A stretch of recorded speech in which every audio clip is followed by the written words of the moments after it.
Un petit mot quand même sur le nom impertinent qui en lui-même est un argument en faveur de cette démarche, et sur le jeu de mots d'ailleurs, qui veut qu'on dissimule les deux premières lettres.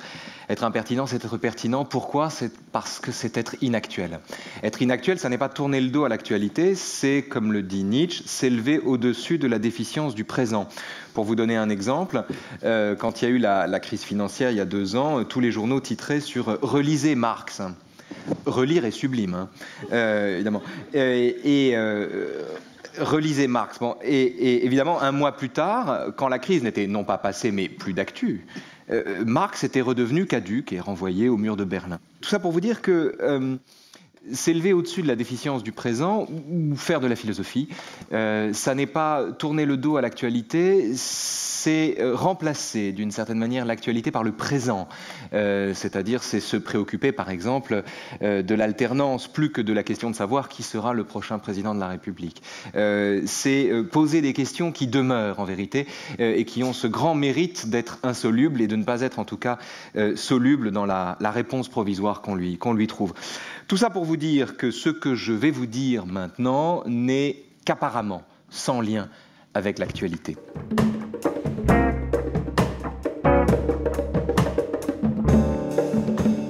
Alors, on parle de pouvoir donc, on s'est mis d'accord pour parler de pouvoir, et c'est vrai qu'avant d'être le résultat d'une élection, avant d'être le résultat d'un coup de force, selon qu'on habite en France ou en Iran, le pouvoir est un mot. Mieux d'ailleurs, le pouvoir est un verbe substantivé, déguisé en substantif, mais dont la substantivation ne doit pas faire oublier ce que le verbe désigne. Or, le verbe désigne, à mon sens, 2 réalités parfaitement distinctes, souvent contradictoires, et qu'il ne faut pas confondre, ou en tout cas qu'on ne saurait confondre sans verser dans une critique folle, à mon sens, du pouvoir. Et c'est ce point de départ donc, que je voudrais me donner avec vous, qui est l'ambiguïté ou l'équivoque du pouvoir.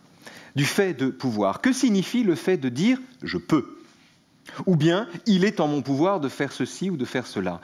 Ça signifie 2 choses vraiment différentes. La première, c'est « j'en suis capable ». La deuxième, c'est « j'en ai le droit ». C'est pas pareil. Ambiguïté qui est rendue en anglais, entre autres d'ailleurs. L'anglais a la ressource de 2 verbes pour désigner le pouvoir, « can » et « may ».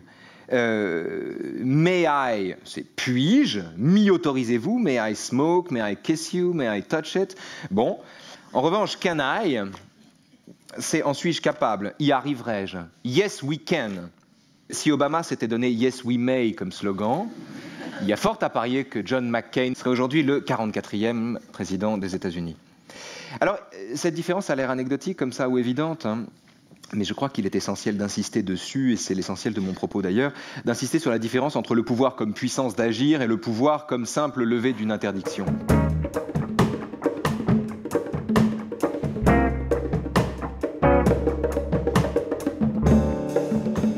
Première raison, eh bien, tout simplement parce que la levée d'une interdiction n'implique pas la jouissance d'une capacité.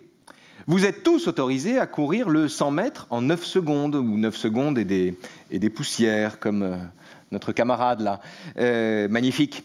Vous êtes tous autorisés à le faire, vous avez tous le droit de le faire, vous avez tous le droit de vous envoler depuis le 3e étage de la Tour Eiffel, de traverser l'Atlantique à la nage avec un boulet au pied, enfin vous pouvez tout faire, ça ne signifie pas que vous en êtes capable.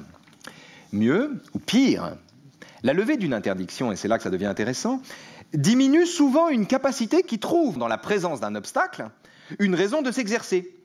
Une adversité qui en aiguise les aptitudes, un obstacle fécond, un mur à gravir ou à abattre, une raison de s'entraîner, de s'organiser, de progresser.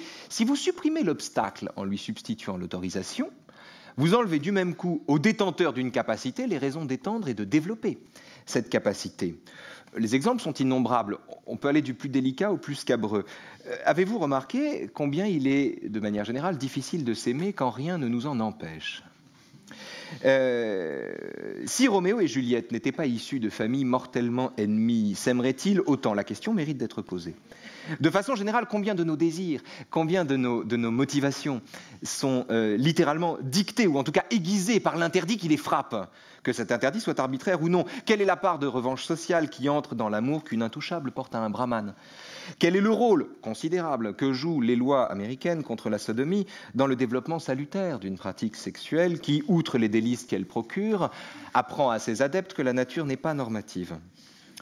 Autrement dit, tout ce qui gêne renforce, tout ce qui entrave stimule. Bref, il est interdit de ne pas interdire. Car au lieu de tout permettre, ne rien interdire reviendrait souvent à décourager d'agir. Ce dont témoigne d'ailleurs l'inventivité de ceux qui ont à lutter contre un adversaire pour parvenir à leur fin. Premier point donc, non seulement la levée d'une interdiction n'implique pas la jouissance d'une capacité, mais en pratique, le plus souvent, elle la déprime.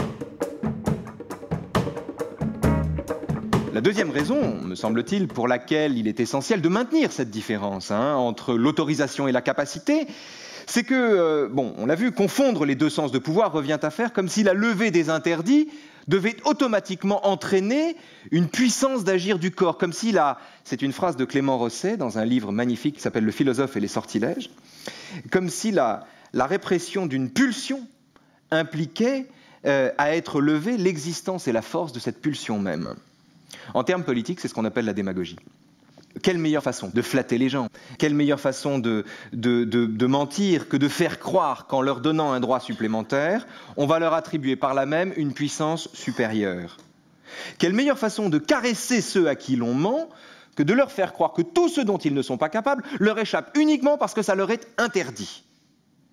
La liberté d'agir n'engendre aucune capacité d'agir, c'est tout le problème. Supprimer une contrainte n'est pas créer une force, mais libérer une force qui, dans le meilleur des cas, est déjà là. Vous comprenez que sinon, si l'inverse était vrai, il suffirait de supprimer les asiles pour supprimer la folie, de supprimer les portes pour supprimer les voleurs.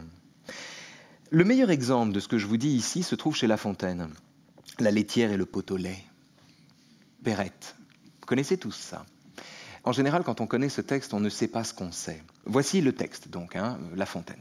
Après tout, on est sur scène. Perrette, sur sa tête, ayant un pot au lait, bien posé sur un coussinet, prétendait arriver sans encombre à la ville.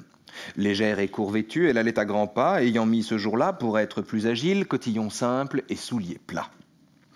Notre laitière, ainsi troussée, comptait déjà dans sa pensée tout le prix de son lait, en employait l'argent, achetait un 102, faisait triple couvée. La chose allait à bien par son soin diligent. Il m'est, disait-elle, facile d'élever des poulets autour de ma maison. Le renard sera bien habile s'il ne m'en laisse pas assez pour avoir un cochon. Le porc à s'engraisser coûtera peu de son. Il était quand je l'eus de grosseur raisonnable.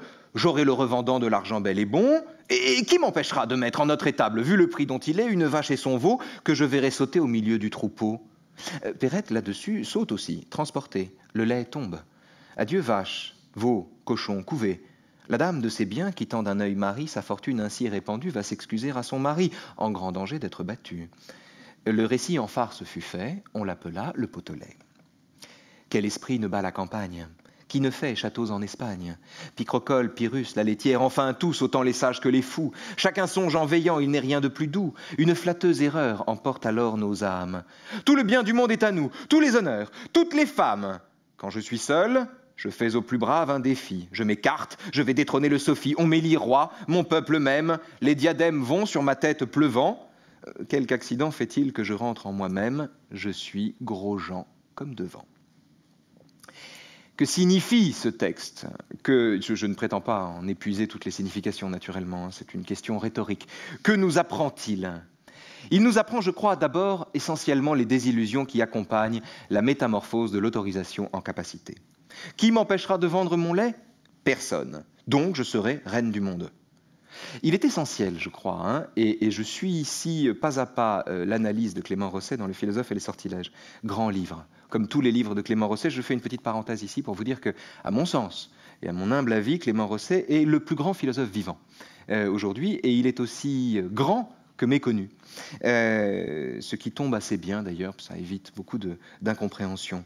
Car ceux qui le connaissent bien. C'est impossible d'entrer. Quand on entre dans l'œuvre de Clément Rosset, elle ne sort plus de votre vie. Donc, voilà, ceci est dit, ça va mieux en le disant. Donc il est essentiel de comprendre ici que ça n'est pas l'accident de Perrette qui entrave la réalisation de ces beaux projets. Encore que si cette idiote regardait devant elle au lieu de rêver en marchant, elle ne serait probablement pas tombée. Mais ça ne change rien au fond. C'est un vice interne au raisonnement qu'elle se fait, dont la prémisse est fausse puisqu'elle consiste à dire « je suis capable de ce que je suis libre de faire ».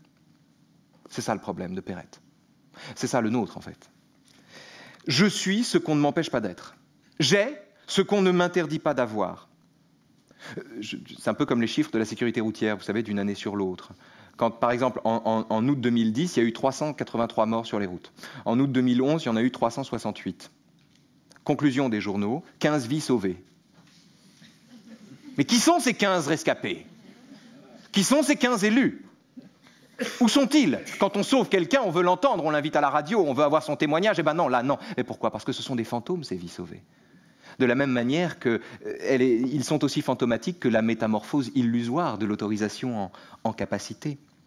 Donc ça n'est donc pas par manque de chance que la pauvre Perrette déchante, mais c'est par définition. La défaite de Perrette est contenue dans la nature même de son espoir et dans la confusion qui la gouverne. Par qui Perrette est-elle rappelée à l'ordre dans cette histoire? Non par le caillou sur lequel elle trébuche en rêvant, ni par le cours du lait qui ne lui permettrait pas de faire le bénéfice qu'elle attend, mais par elle-même. Le pire ennemi des projets de Perrette, c'est Perrette. Pourquoi? Parce que Perrette n'est pas capable de ce qui ne lui est pas interdit. Plus encore que la confusion de la liberté et de la puissance, ou de l'autorisation et de la capacité. Le problème de Perrette tient dans l'oubli de sa propre personne, qui accompagne son rêve éveillé. Perrette a oublié Perrette. Et c'est un oubli d'ailleurs qui est plus fréquent qu'on ne pense.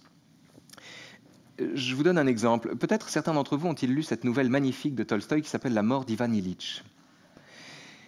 Il y a un moment, Ivan Ilitch découvre qu'il est malade et qu'il va mourir.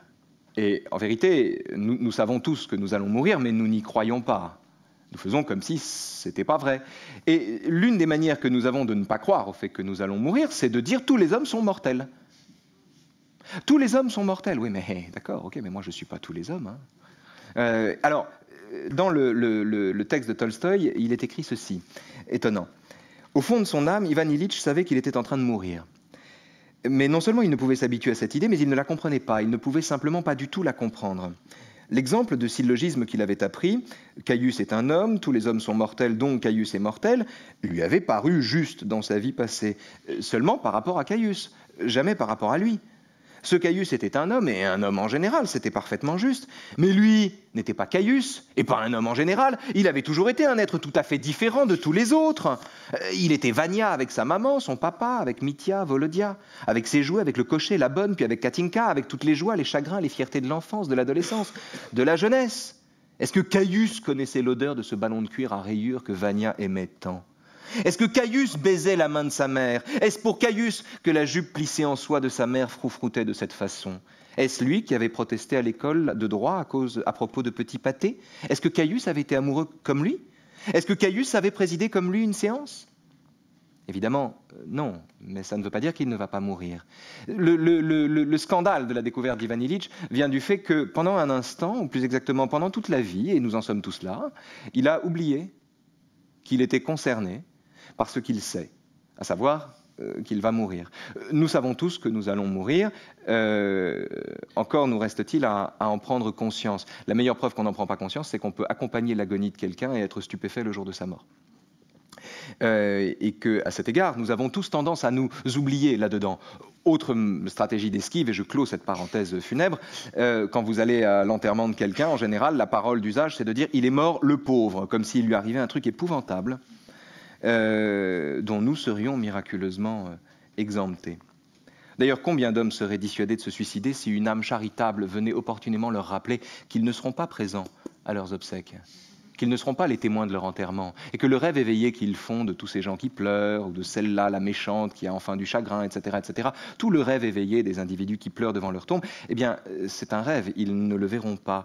Je suis convaincu que rappeler ceci à des gens qui ont l'intention de mourir est de nature, parfois, dans certains cas, à les en dissuader.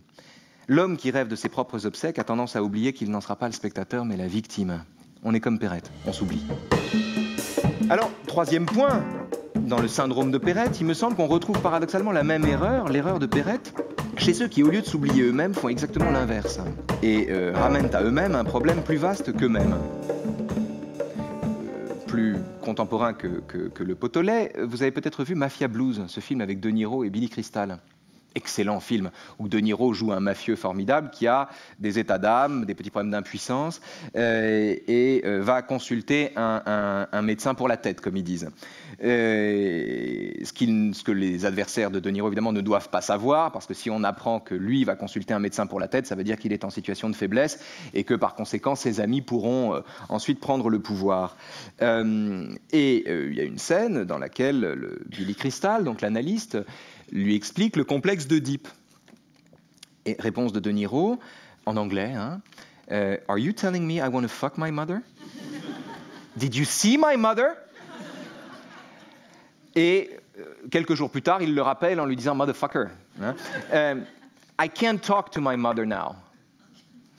Alors, indépendamment du fait que c'est hilarant et quand c'est De Niro qui le dit, c'est irrésistible, quelle est son erreur? C'est de prendre la généralité pour son cas, ce qui est une des modalités de l'oubli de soi.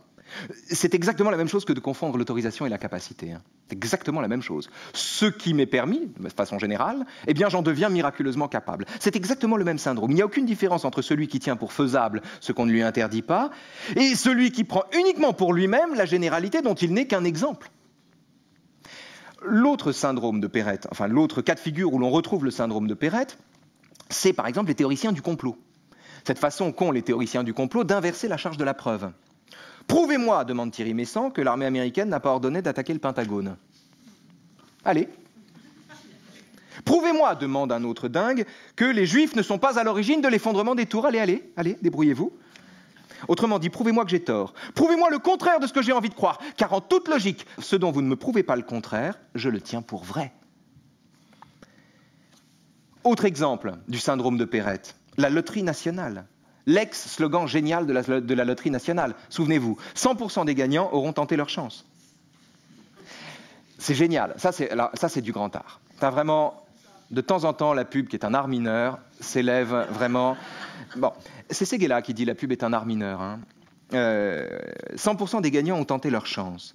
Alors, pourquoi ce slogan est génial? Parce que c'est un slogan qui, tout en enfonçant une porte ouverte, invite à jouer en pratiquant de manière extrêmement subtile l'inversion du rapport entre la capacité, la puissance et l'autorisation.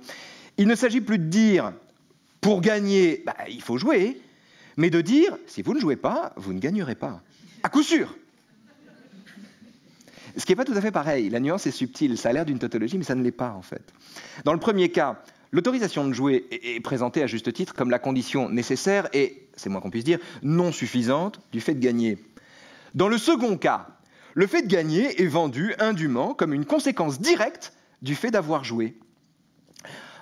On retrouve aussi le syndrome de Perrette chez ceux qui font des biographies non autorisées, comme ils disent. C'est très intéressant. Vous avez des biographies non autorisées avec des tas de révélations graveleuses dedans. Et en général, comment s'opère la promo d'une biographie non autorisée ? Type qui fait biographie non autorisée, va sur toutes les télévisions ou là où on veut le recevoir en disant « Lisez mon livre, vous y trouverez des choses qu'on ne trouve nulle part ailleurs », ce qui prouve aux yeux de l'auteur qu'il est le seul à dire tout ce que les autres nous cachent. Alors que ça prouve en réalité que le biographe, entre guillemets, a bien souvent écrit n'importe quoi sur la personne dont on parle. Que si on ne trouve pas ailleurs que dans son livre les âneries qui se trouvent dans son livre, c'est précisément parce que ce sont des âneries. Et qu'il ne suffit pas de dire ce que les autres ne disent pas pour dire la vérité. Ce serait trop facile. À ce compte-là, on serait tous prophètes. Pour en venir au sujet, c'est-à-dire la politique, malgré tout, qui est quand même moins drôle que La Fontaine. Plus gravement, donc, je crois que le syndrome de Perrette affecte, au fond, tous ceux dont le programme politique repose exclusivement sur la critique de l'ordre en place. Et je n'ai pas trouvé encore de contre-exemple, j'attends qu'ils arrivent, ça va venir. Je crois que c'est un vice propre à l'altermondialisme dans son ensemble. Un autre monde est possible. Que signifie cette phrase? D'abord qu'un autre monde est impossible. Parce que, si vous voulez, de la même manière qu'il est indispensable de douter de l'existence de Dieu pour se donner les moyens de croire en lui, car on ne croit pas ce qui n'est pas douteux. Vous ne doutez pas que 2 et 2 fassent 4. Vous le savez. Pour croire en Dieu, il faut avoir un doute, sinon vous n'y croyez pas, vous le savez. Eh bien, de la même manière, je crois qu'il est essentiel de constater l'inexistence de l'autre monde pour en vanter la possibilité. La condition de possibilité de l'autre monde possible, c'est précisément son inexistence. Donc dire d'un autre monde qu'il est possible, c'est partir du principe qu'il n'existe pas. Souhaiter qu'un autre monde soit possible, c'est espérer que, pour rien au monde, un tel monde advienne et endosse les inconvénients de la réalité. Mais on va y venir. Dire d'un autre monde qu'il est possible, un, donc c'est constater qu'il n'existe pas, deux, redouter comme la peste, je crois, le jour où cet autre monde existera. Car le passage à l'existence ferait sortir l'autre monde du régime confortable de la possibilité, pensez à Perrette, qui est confortablement, qui s'endort confortablement dans la possibilité de pouvoir un jour devenir richissime. Donc c'est le faire sortir du régime confortable de la possibilité pour le contraindre à endosser les inconvénients sans nombre de l'existence elle-même, avec ses ajustements, avec ses difficultés, avec ses peines. C'est comme arrêter de fumer, c'est toujours demain qu'on arrête de fumer. Quand l'arrêt de la cigarette tombe aujourd'hui, en général, on est moins décidé. Je parle ici d'expérience. C'est ce qui explique, par exemple, je crois, le renouveau de l'hypothèse communiste, ce qu'on appelle l'hypothèse communiste, ce que Alain Badiou appelle l'hypothèse communiste, et d'ailleurs dans un diagnostic assez proche de celui de Raymond Aron. Je m'explique. Tant qu'il était incarné par l'Union soviétique, le communisme était mal en point. On pouvait à bon droit, c'est un mot de Robert Hue, lui reprocher de n'être qu'une caricature, une tyrannie déguisée en dictature du prolétariat. Bon. Mais l'idéologie communiste risque d'autant moins de disparaître que disparaissent tour à tour les dictatures qui s'en réclament. Et ça, c'est très intéressant. C'est comme si, en tombant, le mur de Berlin avait rendu à l'idéal fraternitaire, le plus noble de tous, avait rendu donc à cet idéal l'habit de rêve dont l'avait dépouillé son entrée dans l'histoire. L'espoir est de nouveau permis, puisqu'il ne correspond plus à rien, puisqu'il est à nouveau sans objet. Depuis qu'elle est sans modèle, la contestation redevient incontestable. C'est comme ça qu'on prend la Bastille. Comme toute pensée du salut, le communisme a pour condition paradoxale de son efficacité la pensée complémentaire que le salut ne doit jamais advenir, en tout cas pas avant demain, c'est-à-dire jamais. De sorte que, alors, malgré Cuba, la Chine, qui est aussi communiste que vous et moi, et la Corée du Nord, le communisme est véritablement une pensée d'avenir, au sens le plus fondamental du terme. C'est une pensée d'avenir, ça n'a rien de... C'est peut-être désuet, mais ça n'a rien de passé. Le communisme est essentiellement, profondément, fondamentalement une idée d'avenir. Parce que le jour où la Chine, Cuba et la Corée du Nord, les derniers Mohicans, appartiendront au passé, on aura une nouvelle fois des lendemains qui chantent. Au lieu de préserver par exemple des bastions incertains, de trouver des vertus à la façon dont les Chinois bafouent les normes de l'Organisation internationale du travail, ou bien de trouver un mérite à la Corée du Nord, ou bien d'absoudre Fidel Castro, on va en parler, plutôt que de trouver des vertus à tout cela, un communiste cohérent devrait, à mon sens, hâter la décomposition de ces systèmes en fin de règne et dont la continuation entrave justement le déploiement de l'idée qui est la sienne. Encore un effort, quand tous les murs seront tombés, l'utopie renaîtra, toute vierge, descendre de son échec. C'est dire d'ailleurs au passage combien la mort est l'élixir de jouvence des idéologies. Le communisme, c'est comme la religion révélée, il est aussi consistant et indestructible que le vent. C'est le refus du réel, de l'injustice et de l'angoisse qui lui sert d'assurance vie. De fait, soit il est au pouvoir et alors il s'effondre, soit il s'effondre et il ménage alors en s'effondrant la possibilité nouvelle de croire en lui. Si on était immortel, si les lendemains chantaient, écoutez, Dieu n'y survivrait pas plus que Marx. Et comme nous n'avons pas les moyens de ne croire en rien, aucun terreau n'est plus fertile en fanatisme, je crois que ce début de siècle qu'on dit pourtant sans idéologie. Je laisse de côté le communisme pour en venir à son avatar altermondialiste. Qu'est-ce que l'autre monde possible ? C'est un monde sans injustice. C'est un monde sans racisme. C'est un monde sans exploitation de l'homme par l'homme, sans suprématie de l'argent roi, sans violence, bref, sans rien. Je me souviens d'un jour, j'étais en CM1, d'une nutritionniste qui était venue dans la classe pour nous parler du meilleur régime alimentaire. Et c'était terrifiant. C'était terrifiant. Pourquoi? Parce qu'à chaque fois qu'on la questionnait sur un aliment, elle faisait très très bien son métier, elle connaissait ça par cœur, elle énonçait tous les défauts de l'aliment. Donc la viande, ça donne le cancer, les fruits, ça donne la diarrhée, les gâteaux, ça donne des caries. Bien sûr, la plaidoirie et la présentation de cette dame culminaient dans le conseil avisé de manger équilibré.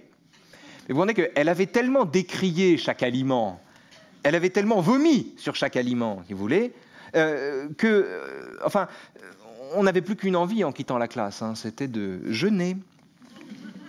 On était tous un peu stupéfaits, je me souviens très bien, devant le constat que l'aliment idéal était celui dans la composition duquel n'entrait finalement aucun composant. Alors, pour en revenir aux altermondialistes, l'autre monde possible, c'est ça qui est intéressant, est uniquement défini négativement, ce qui, par conséquent, n'engage à rien. Ce qui n'engage à rien, c'est ça qui est étonnant. Ça permet de se tourner les pouces en attendant le vrai changement, qui, comme tous les changements de monde, n'arrive jamais quand on l'accélère. Vous avez remarqué d'ailleurs au passage, ce qui change le moins dans une campagne présidentielle, c'est l'utilisation du mot changement. Depuis 1962, le changement est devenu le lieu commun de toutes les élections présidentielles. Changement ou rupture, attention. Ce qui permet de se donner le beau rôle, au fond, c'est l'avantage de l'altermondialisme. Il permet de se donner le beau rôle, de poser des problèmes, tout en se dispensant, comme le dit Raymond Aron, de penser à la place de celui qui gouverne. C'est l'avantage de la contestation, en vérité. Elle est incontestable. On ne peut pas contester celui qui conteste. Celui qui conteste ne s'expose pas à la possibilité d'être contesté lui-même. Qui êtes-vous pour contester celui qui conteste? C'est comme défendre le pouvoir, si vous voulez, c'est étroce. C'est sa faiblesse aussi, parce que du coup, la contestation se rend hermétique à toute réfutation, et par là même, elle est faible de la force qu'elle se donne. Si la contestation, quand elle est radicale, est incontestable, ça n'est pas tant qu'elle se situe du côté du bien, c'est parce qu'elle se situe du côté de l'irréel, dans le monde magique des problèmes dont la solution n'est pas à notre portée. Dans l'univers où la façon qu'on a de prendre des vessies pour des lanternes, c'est en vertu de la même confusion entre l'autorisation et la capacité de se contenter du possible en guise de réalité. Je vous le disais tout à l'heure, l'étape d'après, c'est de supprimer les voleurs en supprimant les portes. Supprimer la folie en supprimant les asiles, supprimer la maladie en exterminant les médecins. Cette dernière proposition n'est pas si sotte.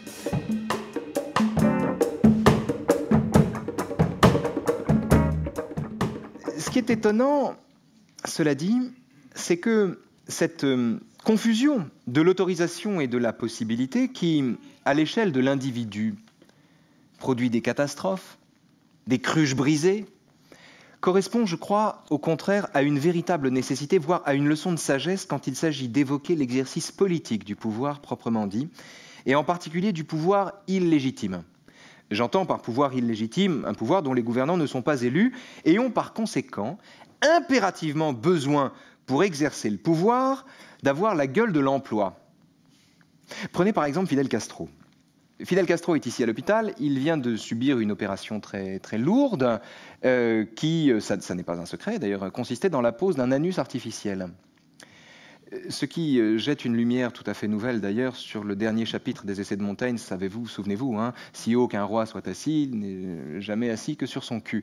Et le fait est qu'avec Fidel Castro en pyjama, il y a d'autres images de lui où on le voit par exemple avec ses initiales en plus, un peu comme ça. Avec Fidel Castro en pyjama, vous avez un homme qui perd littéralement le pouvoir, parce qu'il le perd symboliquement, parce que tout son pouvoir repose sur l'apparat du pouvoir, parce que c'est un pouvoir illégitime. C'est un homme qui ne peut pas se montrer en pyjama. Il doit se montrer en treillis, Castro. De la manière que Louis XIV est obligé de se montrer avec une perruque et en majesté, si vous voulez. Encore que la monarchie, c'est un cas assez particulier, puisqu'il arrivait qu'on regardât le roi faire, comme on disait. Mais en l'occurrence, avec Castro, c'est tout à fait étonnant. Vous avez l'image même. Cet homme-là a perdu le pouvoir le jour où il s'est montré comme ça. Il a beau sourire. C'est la fin pour lui. Alors, ce qui est étonnant, si vous voulez, c'est au fond la question qui se pose. Et il faut vraiment garder à l'esprit cette séparation en apparence simpliste entre l'autorisation et la capacité pour le comprendre. Ce qui est étonnant, la question qui se pose, c'est la question de savoir comment il se fait qu'à l'inverse exact de la démocratie, le pouvoir absolu ne tienne que par la grâce des symboles qu'il brandit. Prenez Clinton.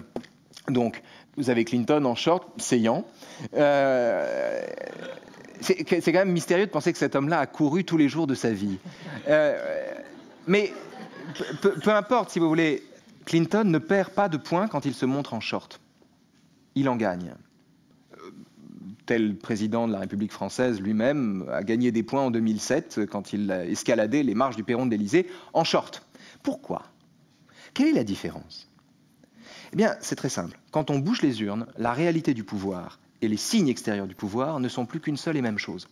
L'autorisation et la capacité, c'est la même chose. Le propre des régimes arbitraires, qu'ils reposent sur la force ou sur un droit divin, peu importe, c'est de confondre les manifestations du pouvoir avec le pouvoir lui-même. Pour être un dictateur, il faut en avoir l'air. Et quand la royauté se réduit à l'image, le droit se réduit à la force.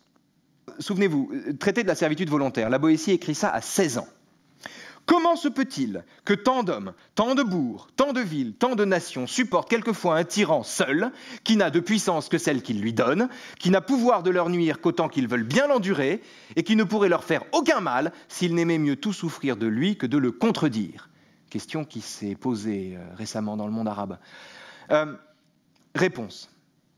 Parce que l'obéissance n'attend qu'un prétexte, parce que la pompe dont s'entoure l'arbitraire n'est pas un effet collatéral du pouvoir, mais bien le pouvoir lui-même en cas de dictature. Le pouvoir est immanent à l'apparat qui témoigne de lui, en dictature. On n'imagine pas Louis XIV sans sa perruque, on n'imagine pas Mussolini sans uniforme ou Castro en survêtement. Pascal, qui est un génial penseur politique, dit ceci, que le prédicateur vienne apparaître. Si la nature l'a encore barbouillé de surcroît, quelque grande vérité qu'il annonce, je parie la perte de la gravité de notre sénateur. En d'autres termes, pour vaincre les tyrans, il suffit de les démaquiller. Pour qu'un dictateur s'effondre, il faut qu'il trébuche. Parce qu'au sommet de l'État, dans le monde magique de la parole performative, c'est-à-dire là où on est capable de ce qu'on a le droit de faire, ce qui existe, c'est ce qui paraît. Vous voyez qu'à la confusion coupable de l'autorisation et de la puissance succède le mélange de la puissance et de l'apparat. De l'apparat dont la puissance n'est ni la cause ni la conséquence, mais l'équivalent. Et alors, pour finir ce propos, déjà trop long peut-être, je voudrais vous raconter deux histoires. La première, après tout on est dans les contes, la première c'est le Chaboté. La deuxième c'est le récit par lequel Pascal commence ses 3 discours sur la condition des grands. Alors, quelle est l'histoire du Chaboté? Ceci n'est pas une interro. Un pauvre type hérite à la mort de son père d'un petit chat dont les ruses lui permettent en définitive de tout obtenir. Tout. Or, quelles sont les ruses du chat? Après avoir offert du gibier au roi de la part de son maître, le marquis de Carabas, il fait croire au roi que les terres qu'il croise en carrosse sont celles de son maître, le marquis de Carabas, puis que le château qui appartient à un ogre métamorphe que le chat dévore après lui avoir demandé de se transformer en souris appartient à son maître, le marquis de Carabas, ce qui finit par valoir au mendiant baptisé par le chat marquis de Carabas la main de la fille du roi et la promesse de succéder un jour à son beau-père. De rien, il passe à tout, par la grâce du verbe et des apparences. Au commencement était le verbe, l'État, c'est moi. C'est le Chaboté, ça. Et l'autre histoire qui me semble illustrer ce que je vous dis là, c'est le début des 3 discours de Pascal sur la condition des grands. C'est un texte qu'on connaît peu, bizarrement, ou plutôt c'est un texte qu'on connaît sans le connaître, dont on ne sait pas qu'on le connaît quand on le lit pour la première fois, parce qu'il a tellement imprégné les consciences qu'il est constamment présent en nous. De façon générale, d'ailleurs, quand on lit des philosophes, il arrive bien souvent qu'on découvre que des individus ont pensé 4 siècles plus tôt ce qui nous a traversé l'esprit le matin même. Ce qui ne veut pas dire que nous sommes géniaux nous-mêmes. Ça veut tout simplement dire que les philosophes sont les interprètes des problèmes qui demeurent et que nous en sommes d'autres, à notre manière. Pascal dit ceci dans le discours sur la condition des grands, le premier des 3 discours. Un homme est jeté par la tempête dans une île inconnue dont les habitants étaient en peine de trouver leur roi qui s'était perdu. Et ayant beaucoup de ressemblances de corps et de visage avec ce roi, il est pris pour lui et reconnu en cette qualité par tout ce peuple. D'abord, il ne savait quel parti prendre, mais il se résolut enfin de se prêter à sa bonne fortune, il reçut tous les respects qu'on voulut lui rendre, et il se laissa traiter de roi. Mais comme il ne pouvait oublier sa condition naturelle, il songeait, en même temps qu'il recevait ses respects, qu'il n'était pas ce roi que ce peuple cherchait, et que ce royaume ne lui appartenait pas. Ainsi, il avait une double pensée, l'une par laquelle il agissait en roi, l'autre par laquelle il reconnaissait son état véritable, et que ce n'était pas le hasard qui l'avait mis en place où il était. Il cachait cette dernière pensée et découvrait l'autre. C'est par la première qu'il traitait avec le peuple et par la dernière qu'il traitait avec soi-même. C'est génial, ça. Qu'est-ce que ça veut dire? Ça veut dire tout simplement que tout tyran est l'heureux bénéficiaire d'un malentendu de cette nature. Par définition, tout roi est d'abord le sosie d'un roi. Être roi, c'est avoir l'air d'un roi. C'est être pris pour un roi par ceux qui ont envie de se soumettre. Vous tenez, dites-vous, Pascal parle au jeune duc de Luynes, qui s'apprête donc à exercer de hautes responsabilités. Vous tenez, dites-vous, vos richesses de vos ancêtres, mais n'est-ce pas par 1000 hasards que vos ancêtres les ont acquises et qu'ils les ont conservées? Vous imaginez-vous aussi que ce soit par quelque loi naturelle, que ces biens ont passé de vos ancêtres à vous? Cela n'est pas véritable. Cet ordre n'est fondé que sur la seule volonté des législateurs, qui ont pu avoir de bonnes raisons, mais dont aucune n'est prise d'un droit naturel que vous ayez sur ces choses. S'il leur avait plu d'ordonner que ces biens, après avoir été possédés par les pères durant leur vie, retourneraient à la République après leur mort, vous n'auriez aucun sujet de vous en plaindre. Ainsi, et c'est ça qui compte évidemment, tout le titre par lequel vous possédez votre bien n'est pas un titre de nature, mais d'un établissement humain. Un autre tour d'imagination dans ceux qui ont fait ces lois vous aurait rendu pauvre. Et ce n'est que cette rencontre du hasard qui vous a fait naître, avec la fantaisie des lois favorables à votre égard, qui vous met en possession de tous ces biens. Alors, ce qui est merveilleux chez Pascal, c'est que ce qu'il raconte, au fond, n'est qu'un secret de Polichinelle. Personne n'ignore ce qu'il en est du dictateur et de l'illégitimité d'un pouvoir. Personne. Personne n'adhère, même sous la monarchie absolue, à l'idée que le roi est monarque de droit divin en définitive. En tout cas, c'est une croyance, c'est donc un doute. Il est essentiel aux yeux de Pascal, pourtant, de ne pas révéler ce secret de Polichinelle. De ne pas dire ce que tout le monde sait, que le roi n'est roi que par hasard, qu'il aurait pu être esclave et qu'il n'est que l'heureux bénéficiaire d'un concours de circonstances qui n'engage ni ses qualités, ni son destin. Mais seulement le regard qu'on pose sur lui. Et alors pourquoi est-ce qu'il faut taire ça? Eh bien parce que tout le monde le sait. C'est ça qui est formidable. De la même manière qu'on sait tous qu'on va mourir, nous savons tous qu'on est roi par hasard. Je parle ici des pouvoirs illégitimes. Le roi est signifiant sans signifier. Son pouvoir est tout entier dans la détention manifeste du pouvoir qu'il s'attribue. Être roi, c'est taire un secret que tous, peuple et roi, ont intérêt à préserver. C'est ce que Pascal appelle les cordes de l'imagination. Une sorte d'accord tacite entre les non-dupes, entre le peuple et le tyran. D'où le lien entre l'arbitraire du pouvoir et la coïncidence du représentant et du représenté. Qu'est-ce qu'un roi? C'est quelqu'un dont la réalité correspond à l'image, c'est-à-dire dont la puissance coïncide avec la liberté. Et on retrouve ainsi, de cette manière, à la tête de l'État, la confusion de l'autorisation et de la capacité. Mais cette fois-ci pour le bien du roi. Qu'est-ce qu'un roi? Quelqu'un qui a l'air d'un roi. C'est la raison pour laquelle tous les rois, en un sens, sont rois de droit divin. D'ailleurs, que dit Dieu à Moïse? Je suis qui je suis, ou je suis celui qui suis. C'est une tautologie souveraine qui dispense le divin de démontrer son existence, ce qui le ferait tomber du ciel. Si vous démontrez l'existence de Dieu, vous en faites un objet de savoir, non plus un objet de croyance, vous le faites tomber du ciel. Et non seulement ça lui permet de ne pas avoir à démontrer son existence, mais surtout, ça lui permet de s'identifier à lui-même. En langage politique, la parole de Dieu donne le roi qui ressemble à son portrait. Le roi, c'est quoi? C'est le signifié indistinct de son propre signifiant. Ça n'est rien d'autre que ça. Le peuple, dit Pascal, honore les personnes de grande naissance. Les demi-habiles les méprisent, disent que la naissance n'est pas un avantage de la personne, mais du hasard. Les habiles les honorent, non par la pensée du peuple, mais par la pensée de derrière. Ce qui est intéressant, évidemment, c'est que Pascal dit au jeune duc de Luynes ce que les demi-habiles croient nous apprendre en nous expliquant qu'on est roi par hasard. Mais en réalité, Pascal se situe du côté des habiles, du côté de ceux qui honorent, mais non par la pensée du peuple, mais par la pensée de derrière. En d'autres termes, comme le dit Pascal, ça c'est fantastique, il n'est pas nécessaire, parce que vous êtes duc, que je vous estime, mais il est nécessaire que je vous salue. Je ne suis pas dupe. Je ne suis pas dupe. Et 2-3 points là-dessus rapidement. D'abord, ces considérations de Pascal permettent d'exhumer la source vive du lien que le roi tisse avec son peuple, comme de la démagogie qu'il peut y avoir à vanter le peuple contre les corps intermédiaires. Le peuple et le roi sont faits pour s'entendre. Il n'y a pas de tyran sans esclaves et leurs comportements sont rigoureusement les mêmes. L'un et l'autre rendent grâce à une puissance dont ils ne sont pas dupes, les vrais dindons de la farce. Ce sont les demi-habiles, c'est-à-dire les corps intermédiaires, qui eux sont les dupes de ce qu'ils croient savoir, qui croient apprendre au peuple ce que le peuple sait déjà. Il n'est pas nécessaire, parce que vous êtes duc, que je vous estime, mais il est nécessaire que je vous salue. De sorte que vouloir se passer des corps intermédiaires, peut être lu à la fois comme l'entreprise démagogue de celui qui enjambe les prescripteurs et qui finalement voudrait laisser vacant l'espace de la société civile, au fond, entre les administrés et les gouvernants. Ça peut être aussi vu comme celui qui s'en remet à la parole du peuple parce qu'il considère qu'il y a plus de sagesse dans la volonté d'être dupe que dans la certitude de ne pas l'être. En tout cas, dire comme Pascal, il n'est pas nécessaire parce que vous êtes dupe que je vous estime, mais il est nécessaire que je vous salue, c'est la parole d'un homme qui n'est pas dupe de ses propres illusions, qui se conduit comme le plus crédule des électeurs, mais au nom de la pensée de derrière, c'est-à-dire au nom de la lucidité supérieure qui consiste à savoir qu'on ne nous apprend rien quand on nous montre la contingence du pouvoir et que c'est précisément la raison pour laquelle il ne faut pas s'attarder dessus.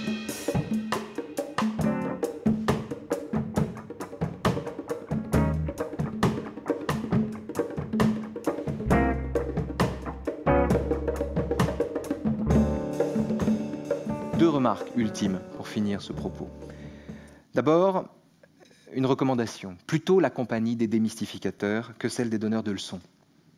Plutôt Machiavel, Pascal, Hannah Arendt, Raymond Aron, que Sartre, en l'occurrence. Pourquoi? Parce qu'il y a plus de subversion dans le fait de montrer sur quelle illusion repose un pouvoir illégitime que dans le fait de promettre, sans y croire, et tout en spéculant sur les dividendes de sa promesse, le dépérissement de l'État et la dictature du prolétariat. C'est le premier point. Deuxième point, et je finirai là-dessus, il y aurait beaucoup à dire là-dessus, la différence enfin entre la puissance et le pouvoir. Le pouvoir, c'est quoi? Le pouvoir, c'est la force faible de celui dont la force dépend du suffrage d'autrui. Bien. La puissance, c'est quoi? C'est la force véritable de celui qui préfère être maître de lui-même plutôt que des autres, du philosophe. Celui qui, comme c'est une phrase de Gilles Deleuze, et je terminerai là-dessus, celui qui, sous l'apparence du consentement, prend tous les coups parce qu'il n'offre aucune prise. Merci.